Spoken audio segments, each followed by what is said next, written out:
जय हिंद फ्रेंड। इस वीडियो के माध्यम से हम देखने वाले हैं बिहार दरोगा एग्जाम के लिए ईडूटेरिया के द्वारा तैयार किया गया खाकी टेस्ट सीरीज का टेस्ट नंबर 10 को। हमने 1 से लेकर के 9 तक के टेस्ट सीरीज को काफ़ी अच्छे से देख रखा था। यह हमारा आज का टेस्ट नंबर 10 है। आइए चलते हैं, इसके सारे प्रश्नों को काफ़ी अच्छे से देखते हैं। यह आगामी आने वाले बिहार दरोगा एग्जाम के लिए काफ़ी ज़्यादा इंपॉर्टेंट प्रश्न पत्र हो जाएगा। तो चलिए हम इसे स्टार्ट करते हैं। 1 से लेकर के 100 तक के प्रश्नों को काफ़ी अच्छे से देखते हैं। आप हमें कमेंट के माध्यम से बताएंगे कि आपने इसमें कितने प्रश्नों का करेक्ट उत्तर दिया। कुछ 2-4 क्वेश्चन हम छोड़ेंगे जो आप हमें कमेंट के माध्यम से बताएंगे, क्योंकि आप लोग कमेंट करते नहीं हैं। ठीक है, तो आइए हम चलते हैं प्रश्न नंबर 1 की ओर। आज हमारा प्रश्न नंबर 1 है कि केंद्रीय मंत्री निर्मला सीतारमण जी ने वित्तीय वर्ष 2025-26 के लिए कुल कितने रुपए का बजट पेश किया है। तो यहाँ पे हमारा उत्तर हो जाएगा ऑप्शन नंबर बी, 50,65,345 करोड़ रुपए का बजट पेश किया गया है। ठीक है, तो इसमें शॉर्ट फॉर्म में दिया गया है 50.65 लाख करोड़ रुपए का बजट पेश किया गया है। ठीक है, और बजट किसने पेश किया है, तो भारत की वित्त मंत्री निर्मला सीतारमण के द्वारा बजट पेश किया गया है। यह इसके द्वारा 2025-26 में जो बजट पेश किया गया है, यह 8वें नंबर का बजट पेश किया गया है। 8वें नंबर का इस बार बजट पेश किया गया है निर्मला सीतारमण जी के द्वारा।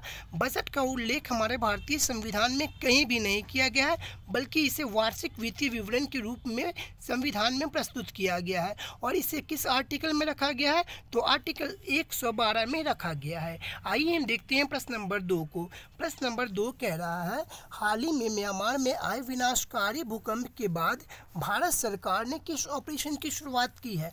तो यहाँ पे हमारा ऑप्शन हो जाएगा ऑप्शन नंबर डी। उत्तर हो जाएगा option number D, operation Brahma का शुरुआत किया गया है भारत सरकार के द्वारा। आइए हम देखते हैं प्रश्न नंबर 3 को। प्रश्न नंबर 3 कह रहा है कि NVS-02 उपग्रह को किस प्रक्षेपण यान या रॉकेट से प्रक्षेपित किया गया है।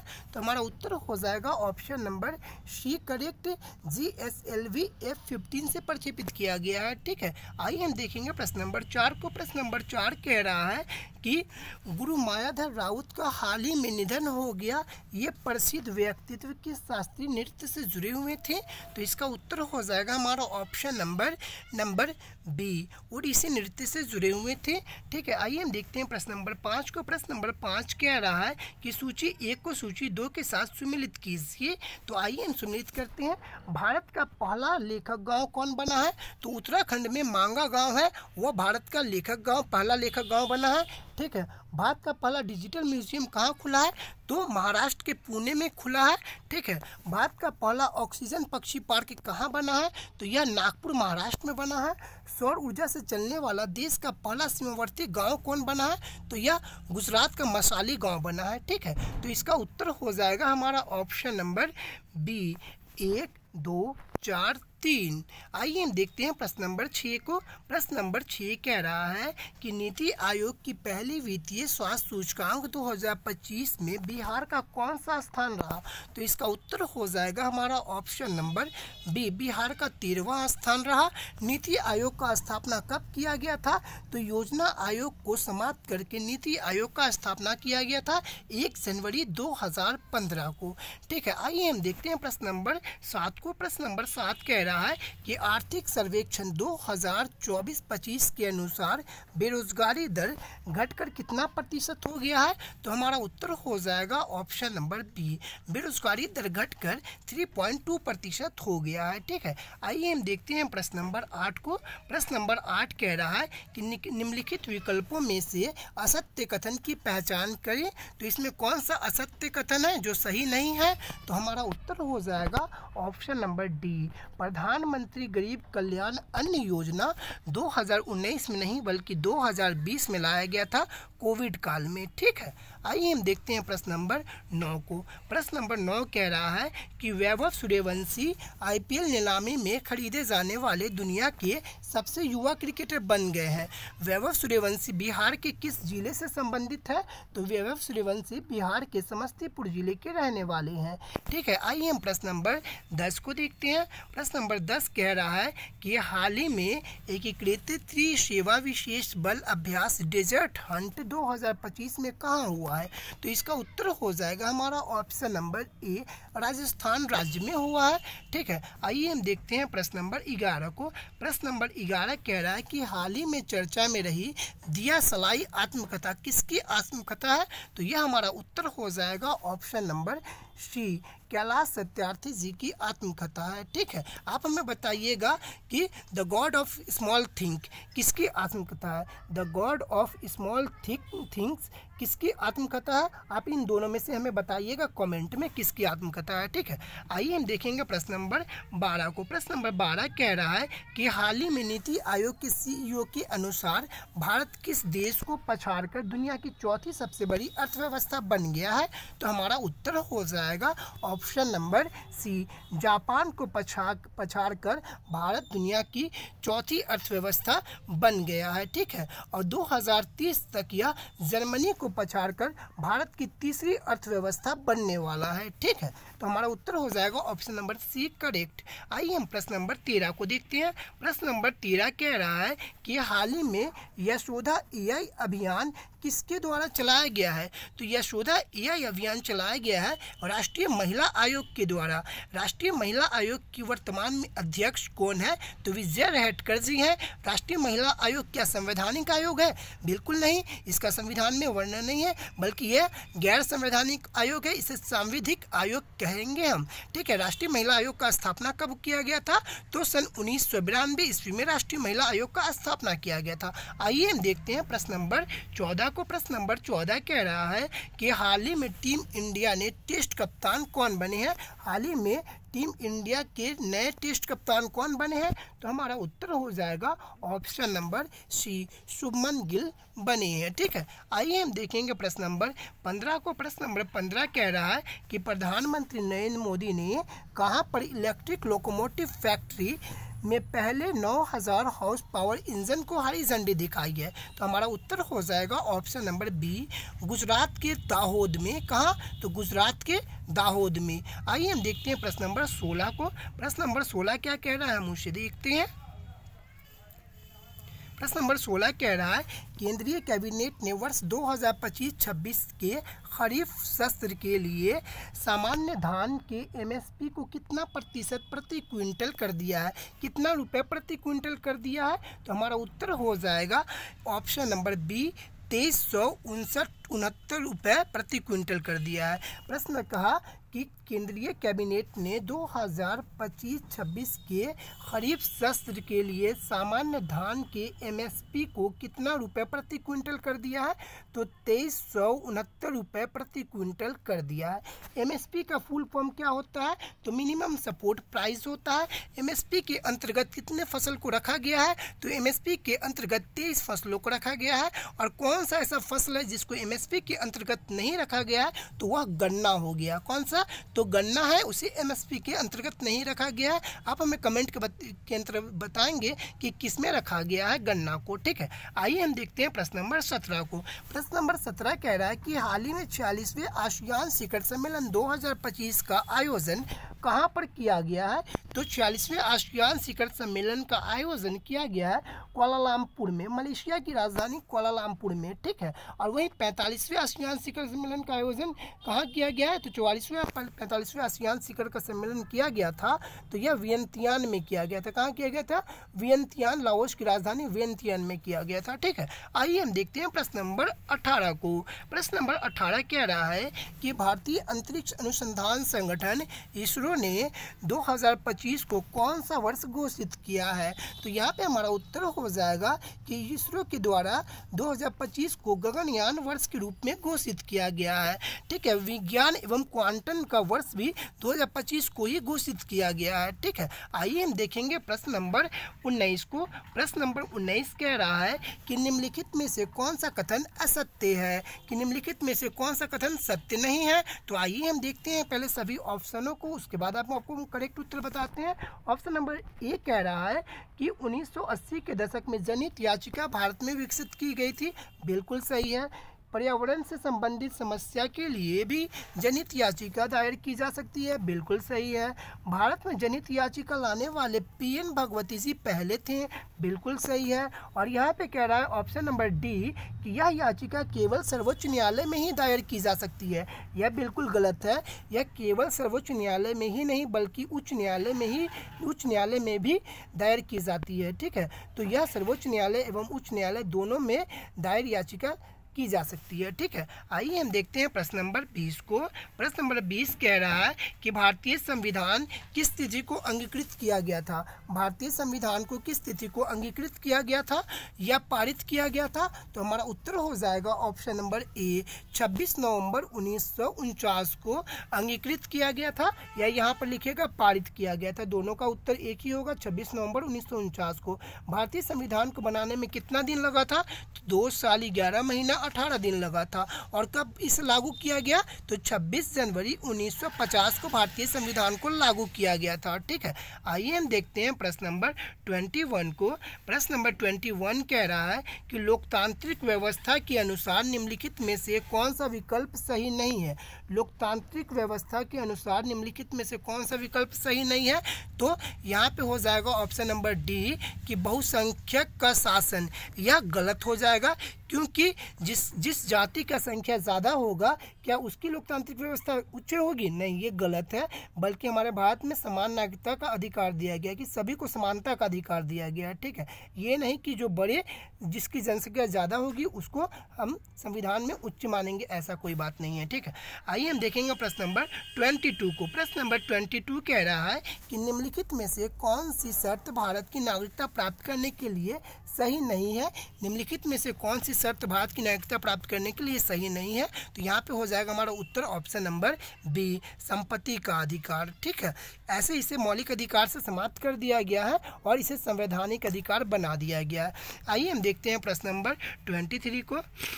प्रश्न नंबर 23 कह रहा है कि निम्नलिखित युग्मों को सुमिलित कीजिए। तो आइए हम सुमिलित करते हैं। निरोध और गिरफ्तार लोगों के अधिकार, इसका वर्णन किया गया है संविधान के आर्टिकल 22 में।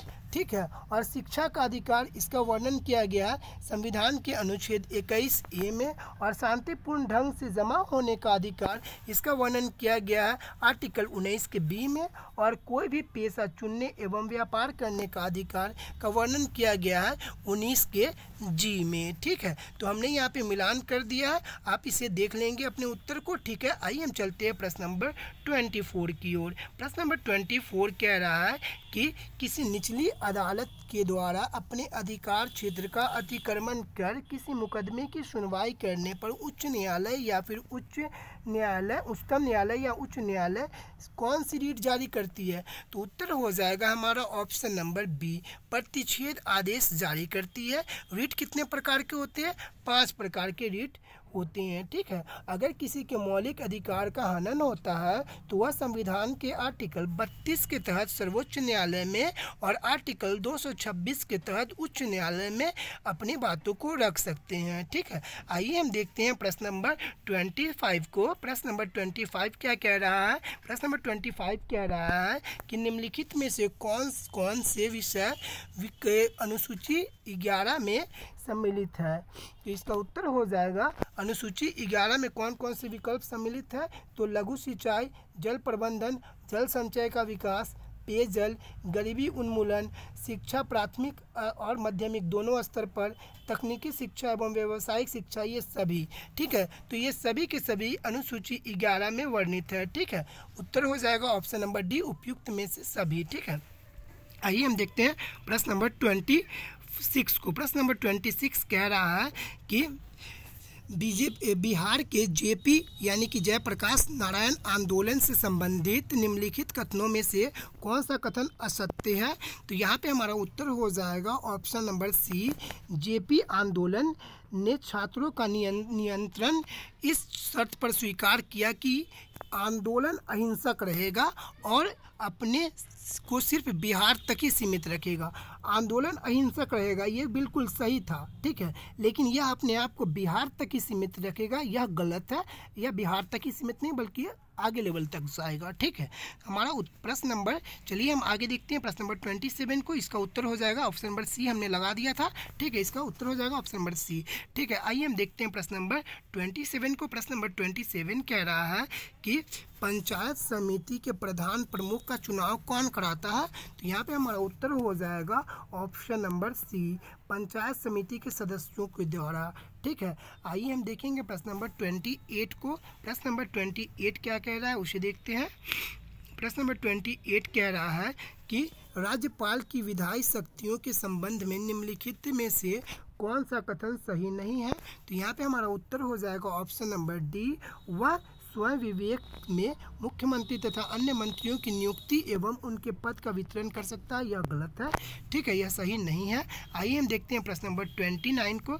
प्रश्न नंबर 29 कह रहा है कि निम्नलिखित में से कौन सा निर्वात में यात्रा नहीं कर सकता है? तो हमारा उत्तर हो जाएगा ऑप्शन नंबर सी, ध्वनि निर्वात में यात्रा नहीं कर सकता है। ठीक है, आइए हम देखेंगे प्रश्न नंबर 30 को। आप हमें इसमें बताइएगा कि कैंसर उपचार की जांच के लिए कौन सी किरण का उपयोग किया जाता है। ठीक है, आइए हम देखते हैं प्रश्न नंबर 30 को। प्रश्न नंबर 30 कह रहा है कि मिलान करने के लिए, तो आइए हम इसे मिलान करते हैं सूची 1 को सूची 2 से। तो होलोग्राफी डेनिस गैबर। ठीक है, विद्युत अपघटन का नियम, तो ये फैराडे ने दिया था। शीतलन का नियम यह न्यूटन ने दिया था। और दाब का नियम यह किसने दिया था? तो यह पास्कल ने दिया था। ठीक है, तो यहाँ पे हमारा उत्तर क्या हो जाएगा? तो हमारा उत्तर हो जाएगा ऑप्शन नंबर ए करेक्ट। ठीक है, आइए हम देखते हैं प्रश्न नंबर 31 को। प्रश्न नंबर 31 क्या कह रहा है हम उसे देखते हैं। पारिस्थितिकी तंत्र में किसका एक तरफा परिवहन होता है? तो उत्तर हो जाएगा ऑप्शन नंबर ए, मुक्त ऊर्जा का एक तरफा परिवहन होता है। ठीक है, आइए हम देखते हैं प्रश्न नंबर 32 को। प्रश्न नंबर 32 कह रहा है कि किसी पिंड का वेग समरूप कहा जाता है। किसी पिंड का वेग समरूप कहा जाता है जब, ठीक है, कब? जब वेग का मान नियत रहे। ठीक है, आइए हम देखते हैं प्रश्न नंबर 33 को। प्रश्न नंबर 33 कह रहा है कि यदि कोई ग्रह सिकुड़ना शुरू कर देता है तो जी का मान क्या होता है? तो यदि कोई ग्रह सिकुड़ना शुरू कर देता है तो जी का मान बढ़ने लगता है। ठीक है, आइए हम देखते हैं प्रश्न नंबर 34 को। प्रश्न नंबर 34 कह रहा है कि उत्तल लेंस की फोकस दूरी सबसे अधिकतम होती है। उत्तल लेंस की फोकस दूरी सबसे अधिकतम कब होती है? तो लाल प्रकाश में सबसे अधिकतम होती है। ठीक है, उत्तर हो जाएगा ऑप्शन नंबर डी। आइए हम प्रश्न नंबर 35 को देखते हैं। प्रश्न नंबर 35 कह रहा है सीमेंट के जमने के दौरान क्रिया होती है, तो सीमेंट का जल योजन होता है। आइए हम देखते हैं प्रश्न नंबर 36 को। प्रश्न नंबर 36 कह रहा है कि नियॉन का बोर-बड़ी नियम के अनुसार सही इलेक्ट्रॉनिक विन्यास क्या है? तो उत्तर हो जाएगा हमारा ऑप्शन नंबर बी, 2 और 8। ठीक है, आइए हम देखेंगे प्रश्न नंबर 37 को। प्रश्न नंबर 37 कह रहा है कि बारूद में गंधक की उपस्थिति ज्वलन ताप को घटाती है। ठीक है, आइए हम देखेंगे प्रश्न नंबर 38 को। प्रश्न नंबर 38 कह रहा है कि सूची 1 को सूची 2 से मिलान कीजिए। तो आइए हम मिलान करते हैं। गोल्डस्टीन ने किसका खोज किया था? तो प्रोटॉन का खोज किया था। गोल्डस्टीन ने प्रोटॉन का खोज किया था। चैडविक ने किसका खोज किया था? तो न्यूट्रॉन का खोज किया था। चैडविक ने न्यूट्रॉन का खोज किया था। जे थॉमसन ने किसका खोज किया था? तो जे थॉमसन ने खोज किया था इलेक्ट्रॉन का। ठीक है, और जॉन डाल्टन ने क्या? तो परमाणु सिद्धांत दिया था जॉन डाल्टन ने। ठीक है, तो इसका उत्तर हो जाएगा हमारा ऑप्शन नंबर ए करेक्ट। ठीक है, आइए हम देखेंगे प्रश्न नंबर 39 को। प्रश्न नंबर 39 कह रहा है कि मरकरी का महत्वपूर्ण अयस्क कौन सा है? मरकरी का महत्वपूर्ण अयस्क कौन है? तो उत्तर हो जाएगा सिनेबार। प्रश्न नंबर 40 को देखते हैं। प्रश्न नंबर 40 कह रहा है कि पाचन के दौरान पित्त की भूमिका डैश में होती है, तो वसा का पाइसीकरण में होती है। ठीक है, आइए हम देखते हैं प्रश्न नंबर 41 को। प्रश्न नंबर 41 कह रहा है कि पौधे में लचीलापन एक उत्प्रेरक के कारण होता है, जिसे क्या कहते हैं? तो इसे कहते हैं क्लोरेन काइमा कहते हैं। ठीक है, आइए हम प्रश्न नंबर 42 की ओर चलते हैं। प्रश्न नंबर 42 क्या कहता है हम उसे देखते हैं। प्रश्न नंबर 42 कह रहा है कि निम्नलिखित में से कौन सा कथन सत्य है। तो ऑप्शन नंबर ए करेक्ट हो जाएगा।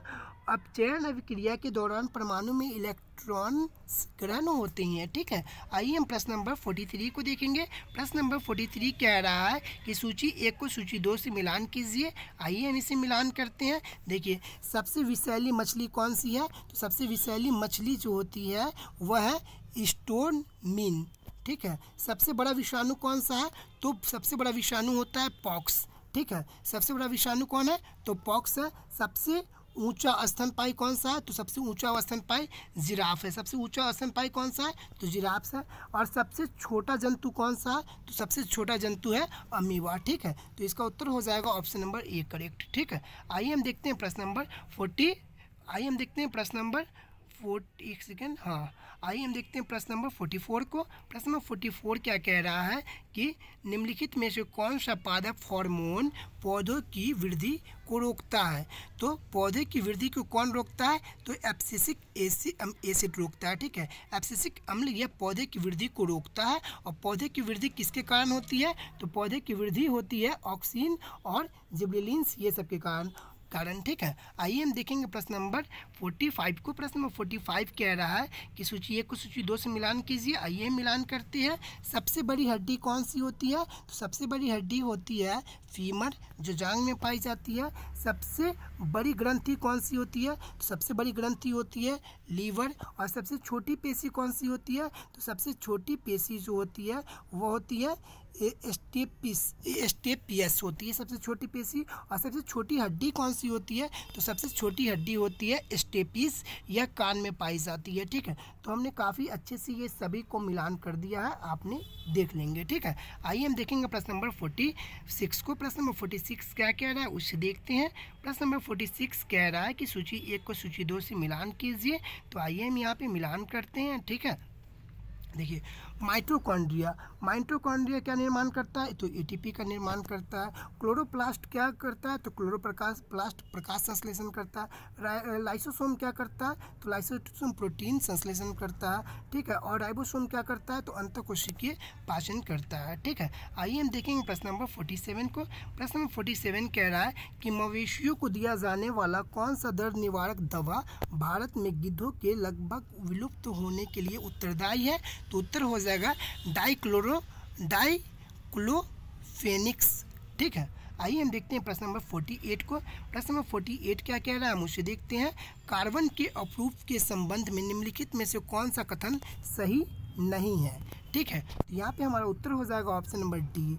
हीरा के बाद ग्रेफाइट दूसरा कठोरतम ज्ञात तत्व है, पदार्थ है, ये गलत है। हीरा के बाद ग्रेफाइट दूसरा कठोरतम ज्ञात पदार्थ है, ये गलत है। ठीक है, क्योंकि ग्रेफाइट सबसे ज़्यादा कार्बन पाया जाता है ग्रेफाइट में। ठीक है, आइए हम देखते हैं प्रश्न नंबर 49 को। प्रश्न नंबर 49 कह रहा है कि निम्नलिखित युग्मों में पर विचार कीजिए और उपयुक्त पुरास्थलों में कौन सा सही है सम्मिलित है उसे देखिए। ठीक है, तो मधा कहाँ पाया जाता है? तो मधा पाया जाता है कि कहाँ है यह स्थल? तो उत्तर प्रदेश में।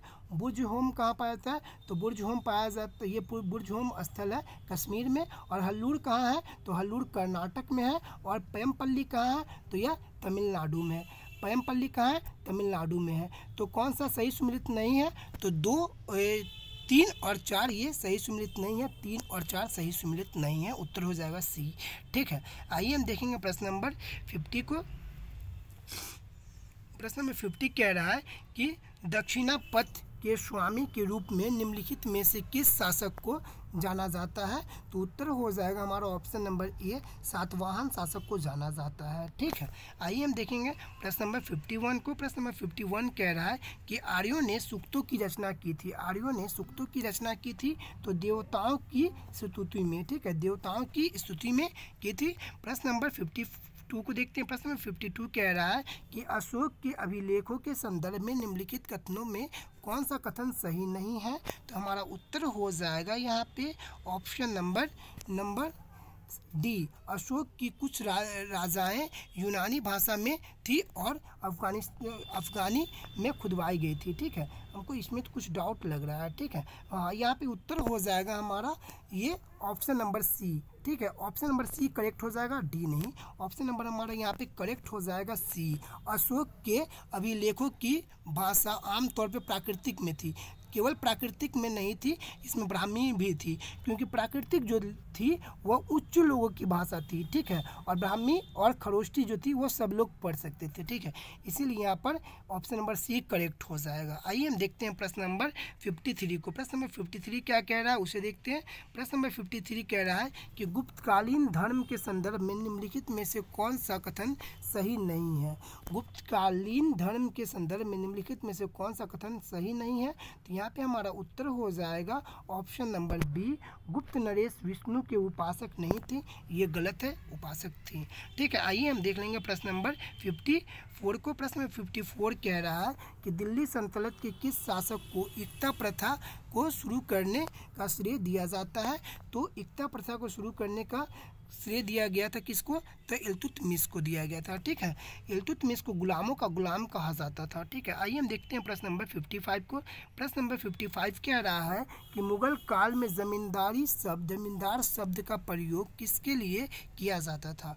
मुगल काल में जमींदार शब्द का प्रयोग किसके लिए किया जाता था, तो उत्तर हो जाएगा ए और बी, दोनों के लिए किया जाता था। ठीक है, किसी ग्राम के मुखिया के लिए जो राजस्व एकत्रित करता था और किसी क्षेत्र के स्थानीय सरदारों के लिए जो राजस्व संग्रह करता था।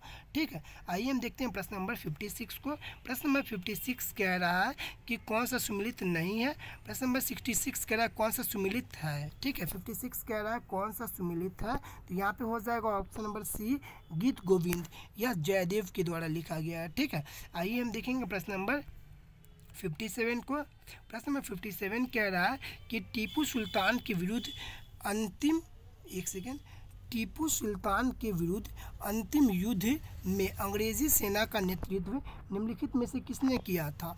तो टीपू सुल्तान के विरुद्ध अंतिम युद्ध में अंग्रेजी सेना का नेतृत्व लॉर्ड वेलेस्ली ने किया था। किसने किया था, लॉर्ड वेलेस्ली ने किया था। और टीपू सुल्तान का अंतिम युद्ध कब हुआ था, तो 1799 में हुआ था, जिसमें टीपू सुल्तान की मृत्यु हो गई। ठीक है, आइए हम देखेंगे प्रश्न नंबर 58 को।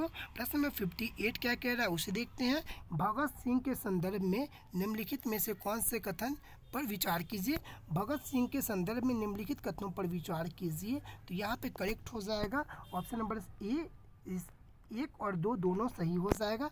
ये हिंदुस्तान सोशलिस्ट रिपब्लिक एसोसिएशन के संस्थापक सदस्य थे और इन्होंने B.K. दत्त के साथ केंद्रीय विधान परिषद में बम फेंका था। ये दोनों के दोनों सही हो जाएंगे। दोस्तों, थोड़ा सा सड़क के साइड से आवाज़ आती है, इसीलिए हम थोड़ा डिस्टर्ब हो जाते हैं। ठीक है, तो पढ़ने में इसलिए थोड़ा मिस्टेक हो जाती है, उसको थोड़ा सा आप देख लेंगे। प्रश्न नंबर 59 कह रहा है कि लीग द्वारा प्रत्यक्ष कार्रवाई दिवस किस तिथि को मनाने का आह्वान किया गया। तो यहाँ पे हमारा उत्तर हो जाएगा ऑप्शन नंबर सी, 16 अगस्त 1946 को। आइए हम देखते हैं प्रश्न नंबर 60 को। प्रश्न नंबर 60 कह रहा है कि किसके शासनकाल में जजिया कर को समाप्त कर दिया गया। तो जहांदार शाह के शासनकाल में जजिया कर को समाप्त कर दिया गया। जहांदार शाह को किस नाम से जाना जाता था, लंपट मूर्ख के नाम पे से जहांदार शाह को जाना जाता था, लंपट मूर्ख। आइए हम देखते हैं प्रश्न नंबर 61 को। प्रश्न नंबर 61 कह रहा है कि निम्नलिखित में से कौन सा कथन असत्य है। निम्नलिखित में से कौन सा कथन असत्य है, तो यहाँ पे 61 का आंसर हो जाएगा ऑप्शन नंबर डी, खिलाफत आंदोलन से हिंदू मुस्लिमों के बीच पुनः दूरी नहीं बढ़ी थी, बल्कि खिलाफत आंदोलन के समय हिंदू और मुस्लिम के बीच और ज़्यादा नज़दीकियाँ बढ़ना शुरू हो गई थी। ठीक है, आइए हम देखेंगे प्रश्न नंबर 62 को। प्रश्न नंबर 62 कह रहा है कि रॉयल इंडियन नेवी विद्रोह किस वर्ष हुआ था। रॉयल इंडियन नेवी विद्रोह किस वर्ष हुआ था, तो हमारा उत्तर हो जाएगा ऑप्शन नंबर ए, नवंबर 1940 में हुआ था। प्रश्न नंबर 63 हो जाएगा और प्रश्न नंबर 63 हो जाएगा प्रायद्वीपीय पठार के संदर्भ में नीचे दिए गए युग्मों में से कौन सा सही युग्म है, सुमिलित है। यहाँ पे हमारा उत्तर हो जाएगा ऑप्शन नंबर सी, 1 2 3 ये तीनों के तीनों सम्मिलित है। जैसे है उत्तर पश्चिम में कौन सा विस्तार है, तो अरावली पर्वत का विस्तार है। पूर्वी में किसका विस्तार है, तो मेघालय पर्वत का विस्तार है। दक्षिण में तो कार्डेमम पहाड़ियों का विस्तार है। ठीक है, ये सही नहीं होगा। 1 2 3 ये तीनों के तीनों सही सम्मिलित है। आइए हम देखेंगे प्रश्न नंबर 64 को। प्रश्न नंबर 64 कह रहा है कि निम्नलिखित में से कौन सा असत्य कथन है, निम्नलिखित में से कौन सा असत्य कथन है। तो यहाँ पे हमारा उत्तर हो जाएगा ऑप्शन नंबर सी, असत्य कथन है। कैसे कि ऊंचाई पर स्थित घास के मैदान को दुआर कहा जाता था, ये गलत है। ऊंचाई पर स्थित घास के मैदान को दुआर नहीं बल्कि बुगलियार कहा जाता था। क्या कहा जाता था, बुगलियार कहा जाता था। ठीक है, आप देख लेंगे अच्छे से, बुगलियार कहा जाता था। ठीक है, आइए हम देखेंगे प्रश्न नंबर 65 को। प्रश्न नंबर 65 कह रहा है कि निम्नलिखित नदी एवं उसके सहायक नदियों को सम्मिलित कीजिए। तो ये हम आपको देंगे कमेंट में बताने के लिए कि 65 का आप हमें मिलान करके सही बताएंगे कमेंट में क्या आंसर हो जाएगा। ठीक है, जो सही बता देंगे उसको हम PDF 1 से लेकर के 10 तक उसके व्हाट्सएप में सेंड कर देंगे। ठीक है, आइए हम देखेंगे प्रश्न नंबर 66 को। प्रश्न नंबर 66 कह रहा है कि वायु दाब में अचानक कमी आना सूचक माना जाता है। वायु दाब में अचानक कमी आना किसका सूचक माना जाता है, तो यहाँ पे हमारा उत्तर हो जाएगा से अचानक कमी आना यानी कि वो तूफान आने का सूचक। वायु दाब में अचानक कमी आना यानी एकाएक गिरना यानी तूफान आने का सूचक माना जाता है। ठीक है, आइए हम देखेंगे प्रश्न नंबर 67 को। प्रश्न नंबर 67 कह रहा है कि निम्नलिखित में से किस महासागर में सबसे चौड़ी महाद्वीपीय मगध तट स्थित है। तो यहाँ पे हमारा उत्तर हो जाएगा ऑप्शन नंबर सी, आर्कटिक महासागर में। ठीक है, आइए हम देखेंगे प्रश्न नंबर 66 को। प्रश्न नंबर 66 हो जाएगा कि गेहूं के फसल के संदर्भ में निम्नलिखित में से कौन सा कथन असत्य है। गेहूं के फसल के संदर्भ में निम्नलिखित में से कौन सा कथन असत्य है, तो कथन नंबर बी असत्य हो जाएगा। ऑप्शन नंबर बी कैसे, तो गेहूं मुख्यतः रबी के फसल है, ये गलत है। गेहूं रबी के फसल नहीं बल्कि गेहूं खरीफ का फसल है। ठीक है, सॉरी एक मिनट, यहाँ पे दे रहा है कि गेहूं खरीफ की फसल है, ये गलत है। गेहूं रबी का फसल है। गेहूं किसका फसल है, रबी का फसल है। ठीक है, आइए हम देखेंगे प्रश्न नंबर 69 को। प्रश्न नंबर 69 हो जाएगा कि चलवासी पशुपालन के रूप में अपना जीवन यापन करने वाली मसाई जनजाति कहाँ निवास करती है, तो हमारा उत्तर हो जाएगा ऑप्शन नंबर सी, पूर्वी अफ्रीका में निवास करती है। ठीक है, आइए हम देखेंगे प्रश्न नंबर 70 को। प्रश्न नंबर 70 कह रहा है कि अर्धगुच्छित बस्तियां निम्नलिखित में से किस क्षेत्र में व्यापक रूप से पाई जाती है, तो हमारा उत्तर हो जाएगा ऑप्शन नंबर सी, गुजरात के मैदान व राजस्थान में। ठीक है, आइए हम देखेंगे प्रश्न नंबर 71 को। प्रश्न नंबर 71 कह रहा है कि भौगोलिक क्षेत्र की दृष्टि से भारत के निम्न में से कौन सा जिला सबसे बड़ा है, तो भौगोलिक क्षेत्र की दृष्टि से भारत में सबसे बड़ा जो जिला है वो कच्छ है, जो गुजरात में पड़ता है। ठीक है, और सबसे छोटा कौन सा है, तो सबसे छोटा कौन सा है आप हमें कमेंट में बताएंगे। ठीक है, दिबांग घाटी है क्या अरुणाचल प्रदेश का, वैसे आप कमेंट में बताएंगे। ठीक है, प्रश्न नंबर 72 को देखते हैं। प्रश्न नंबर 72 क्या कह रहा है। प्रश्न नंबर 72 कह रहा है कि निम्नलिखित झीलों में कौन सी लैंगुंग झील है। निम्नलिखित झीलों में कौन सी लैंगुंग झील है, तो हमारा उत्तर हो जाएगा ऑप्शन नंबर डी, 1 3 4 चिल्का झील है और पुलिकट झील है और बेमनार झील है। ये तीनों के तीनों लैंगुंग झील है और उलर झील जो है वो सबसे बड़ी मीठे पानी की झील है। ठीक है, आइए हम देखेंगे प्रश्न नंबर 73 को। प्रश्न नंबर 73 क्या कह रहा है, हम उसे देखते हैं।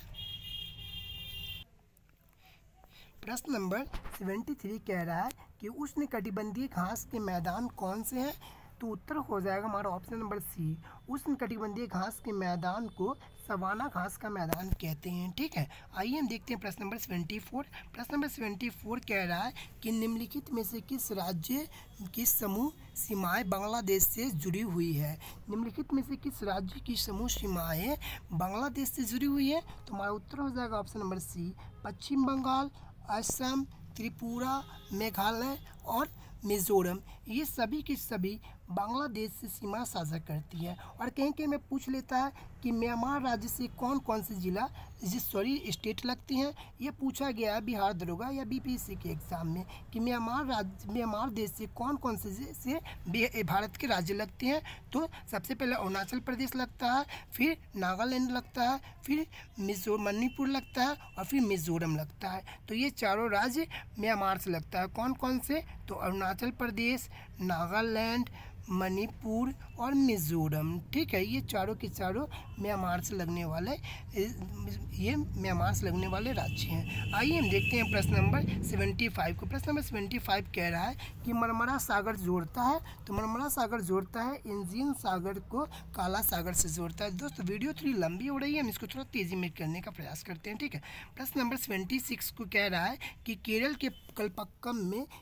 के पलक्कड़ जिले में स्थित शांत घाटी राष्ट्रीय उद्यान डैश चोटी सबसे ऊंची चोटी है। तो हमारा उत्तर हो जाएगा ऑप्शन नंबर ए, अन्नाईमुडी चोटी सबसे ऊंची चोटी है। ठीक है, आइए हम देखेंगे प्रश्न नंबर 77 को। प्रश्न नंबर 77 कह रहा है कि कीमत सिद्धांत को क्या कहा जाता है? तो यह व्यष्टि अर्थशास्त्र कहा जाता है। ठीक है, आइए हम देखेंगे प्रश्न नंबर 78 को। प्रश्न नंबर 78 कह रहा है कि भारतीय रिजर्व बैंक के दर कम करने के फलस्वरूप वो क्या होता है? तो भारतीय रिजर्व बैंक के द्वारा बैंक दर कम करने पर बाजार में तरलता बढ़ जाती है। ठीक है, आइए हम देखते हैं प्रश्न नंबर 79 को। प्रश्न नंबर 79 क्या कह रहा है उसे देखते हैं। भारत में सर्वप्रथम न्यूनतम समर्थक मूल्य एमएसपी की अवधारणा को किस समिति की सिफारिश पर लागू किया गया था? तो उत्तर हो जाएगा लक्ष्मी झा समिति के सिफारिश पर। ठीक है, आइए हम देखेंगे प्रश्न नंबर 80 को। प्रश्न नंबर 80 कह रहा है कि एक्साइज ड्यूटी लगाई जाती है। एक्साइज ड्यूटी लगाई जाती है, यह किस पर लगाई जाती है? तो वस्तुओं के उत्पादन पर लगाई जाती है। आइए हम देखेंगे प्रश्न नंबर 81 को। प्रश्न नंबर 81 कह रहा है कि किस योजना में गरीबी उन्मूलन और रोजगार में वृद्धि की बात की गई थी? तो यह छठी पंचवर्षीय योजना में कही गई थी। ठीक है, आइए हम देखेंगे प्रश्न नंबर 82 को। प्रश्न नंबर 82 क्या कह रहा है उसे देखते हैं। पूंजीवादी अर्थव्यवस्था को निम्नलिखित में से किस अन्य नाम से जाना जाता है? तो हमारा उत्तर हो जाएगा यहाँ पे बाजार अर्थव्यवस्था के नाम से जाना जाता है पूंजीवादी अर्थव्यवस्था को। ठीक है, आइए हम देखते हैं प्रश्न नंबर 83 को। प्रश्न नंबर 83 कह रहा है कि डिस्कस थ्रो किस खेल से जुड़ा हुआ है? तो हमारा उत्तर हो जाएगा कि डिस्कस थ्रो एथलीट से जुड़ा हुआ है। ठीक है, आइए हम देखते हैं प्रश्न नंबर 84 को। प्रश्न नंबर 84 है कि रुक्मिणी देवी अरुणले किस शास्त्रीय नृत्य शैली की प्रसिद्ध कलाकार थी? तो हमारा उत्तर हो जाएगा ऑप्शन नंबर बी, भरतनाट्यम की। ठीक है, प्रश्न नंबर 85 को देखते हैं। प्रश्न नंबर 85 कह रहा है कि जनगणना 2011 के अनुसार किस राज्य में सर्वाधिक अनुसूचित जाति प्रतिशत है? तो उत्तर हो जाएगा हमारा ऑप्शन नंबर सी, पंजाब में सबसे ज़्यादा अनुसूचित जाति प्रतिशत है। ठीक है, आइए हम देखेंगे प्रश्न नंबर 86 को। प्रश्न नंबर 86 कह रहा है कि आसमान टूट पड़ना क्या अर्थ होता है? आसमान टूट पड़ना, इसका क्या अर्थ होता है? तो उत्तर हो जाएगा मुसीबत का आना। ठीक है, समास का विलोम शब्द क्या होता है? तो समास का विलोम शब्द होता है व्यास। ठीक है, आइए हम देखेंगे प्रश्न नंबर 88 को। प्रश्न नंबर 88 कह रहा है कि इनमें से कौन सा वाक्य शुद्ध नहीं है? इनमें से कौन सा वाक्य शुद्ध नहीं है?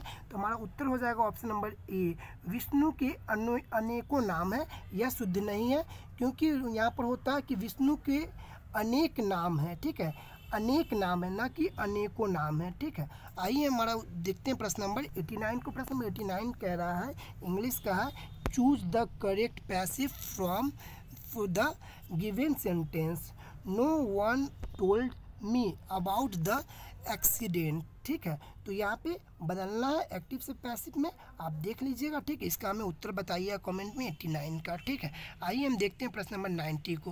प्रश्न नंबर 90 कह रहा है कि सूचना का अधिकार अधिनियम कब लागू हुआ? सूचना का अधिकार अधिनियम कब लागू हुआ? तो हमारा उत्तर हो जाएगा 12 अक्टूबर 2005 को लागू हुआ। ठीक है, और राष्ट्रपति के द्वारा इसके कब मान्यता दे दिया गया था? 15 जून 2005 को, और इसे लागू कर दिया गया 12 अक्टूबर 2005 को। ठीक है, तो उत्तर हो जाएगा ऑप्शन नंबर ए। आइए हम देखते हैं प्रश्न नंबर 91 को। प्रश्न नंबर 91 इंग्लिश का है, आप देख लीजिएगा। ऐसे इसका उत्तर हो जाएगा, उत्तर ऐसे आप देख लीजिएगा, ठीक है, क्योंकि हम गलत नहीं बताना चाहते, इंग्लिश थोड़ा सा हमारा वीक है। प्रश्न नंबर 92, प्रश्न नंबर 92 कह रहा है कि किस वर्ष रॉयल बंगाल टाइगर ने आधिकारिक तौर पर भारत के राष्ट्रीय पशु के रूप में शेर को जगह दी थी? तो सन 1972 ईस्वी में। ठीक है, सन 1972 ईस्वी में। आइए हम देखते हैं प्रश्न नंबर 93 को। प्रश्न नंबर 93 है कि बिहार का पहला राज्य है जिसने उर्दू को राज्य की दूसरी आधिकारिक भाषा बनाया। किस वर्ष बिहार ने आधिकारिक तौर पर उर्दू को दूसरी आधिकारिक भाषा के रूप में अपनाया? तो उत्तर हो जाएगा हमारा ऑप्शन नंबर बी, 1981 में। ठीक है, आइए हम देखते हैं प्रश्न नंबर 94 को। प्रश्न नंबर 94 अंग्रेजी का है, आप देख लेंगे, इसका उत्तर हो जाएगा ऑप्शन नंबर सी, इफेक्ट। ठीक है, प्रश्न नंबर 95 मैथ्स है, मैथ्स हम आपको दिखा देते हैं, आप बस इसमें मान डाल करके आप आंसर निकाल लीजिएगा, ज़्यादा डिफिकल्ट नहीं है, सही हो जाएगा उत्तर। ठीक है, आइए हम देखते हैं प्रश्न नंबर 96, ये भी मैथ्स है, आप इसे देख लीजिएगा। ठीक है, फिर 97 को देख लेते हैं। 97 क्या कह रहा है?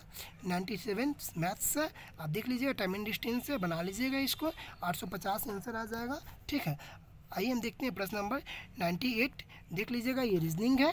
ठीक है, रीजनिंग है, आप इसे बना लीजिएगा, हम आपको प्रश्न शो कर देते हैं। ठीक है, फिर आप ये नहीं कहिएगा कि हमें 100 क्वेश्चंस नहीं दिखाया गया। ठीक है, ये हो गया आपको 99 प्रश्न जो SICI से है। थोड़ा सा स्क्रीन मेरा पसीना गिर रहा है ना डिस्प्ले पर, इसीलिए थोड़ा ज़्यादा दिक्कत कर रहा है। ठीक है, ये 99 हो गया। आइए हम देखते हैं आज के अंतिम प्रश्न को। हमारा अंतिम प्रश्न है, ये सीरीज का प्रश्न है, आप इसे देख लीजिएगा। ठीक है दोस्तों, बड़ा कष्ट से ये पूरा वीडियो कंप्लीट हो गया दोस्तों। इसे आप देख कर लाइक करना बिल्कुल भी ना भूलेंगे दोस्तों, और चैनल को सब्सक्राइब नहीं किए तो प्लीज़ चैनल को सब्सक्राइब कर देंगे। Thank you for watching this my video. जय हिंद, जय भारत।